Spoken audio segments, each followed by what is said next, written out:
Franklin College exercise science major. I had to conduct an experiment on the effects of foam rolling on delayed onset muscle soreness, also known as DOMS.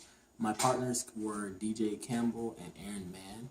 And what this experiment consisted of, we had 16 participants participate in this study. All Franklin College football players is what the target we were going for. We wanted to see how could foam rolling help affect muscle soreness on football players to help recover faster.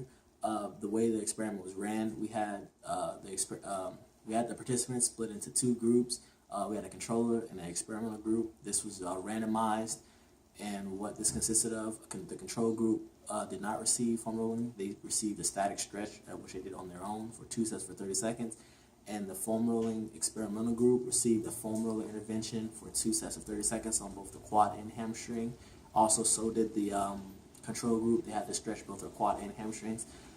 They got sore from doing a 1 rep max on squat. This is the way we would get the full muscle soreness that we were looking for.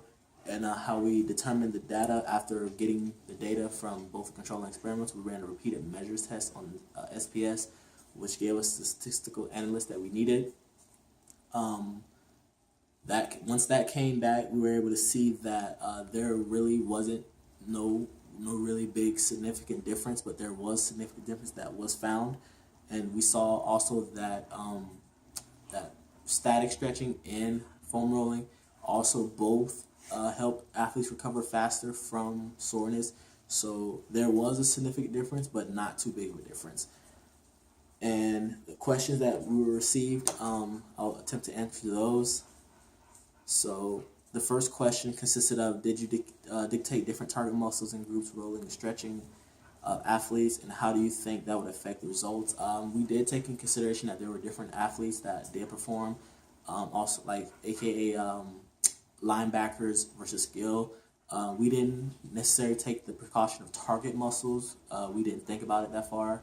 I wish we would have, but it would have been cool to see if the target muscle would recover faster. The second question is, do you think a 1 rep max protocol was adequate stimulus for the participants to induce microtrauma that would induce DOMS? I think that the 1 rep max did its job to make participants sore. If I could change it, I would do more of an extraneous leg workout to get full soreness. The third question is, I'm a strength coach and already having my athletes do foam rolling. Why is your study important to me, and why should I have my athletes foam roll? This study is important because it is new evidence in the exercise science world that foam rolling does work.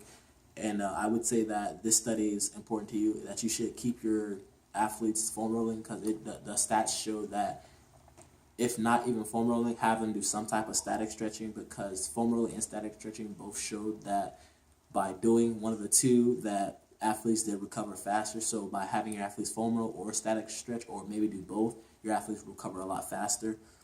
And the fourth question, if this study, if you could do the study again, what would you change? I would change in this study, instead of doing a 1 rep max only, I would have participants do more of an extraneous leg workout.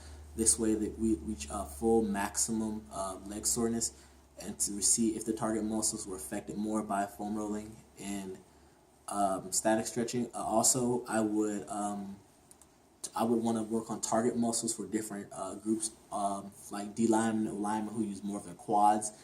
I would do different 1 rep max tests, like, so for instance, I would do maximum leg curls for maximum hamstring soreness, and also maximum squats for quadricep soreness. These are some of the things I would change. Also, we had a couple limitations in our study. We had a couple guys drop out. People were late, but nothing really too bad on the limitations.